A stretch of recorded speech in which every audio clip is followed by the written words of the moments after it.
ফেনীর ফুলগাজী এবং পরশুরাম উপজেলায় বন্যা পরিস্থিতি উন্নতির দিকে। পানি নামার সঙ্গে ফুটে উঠছে ক্ষয়ক্ষতির চিত্র। ফুলগাজীর উত্তর দৌলতপুর থেকে জানিয়েছেন প্রতিনিধি দিদারুল আলম।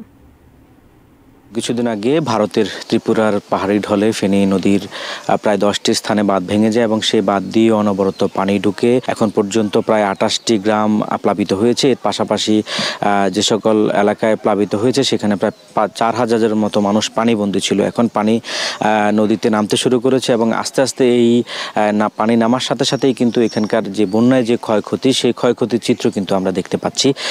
আমরা এখন পর্যন্ত কৃষি থেকে আমাদেরকে যে তথ্য জানানো হয়েছে, প্রায় 15 হেক্টরের মতো আমনের ফসল ছিল, সেটি নষ্ট হয়েছে।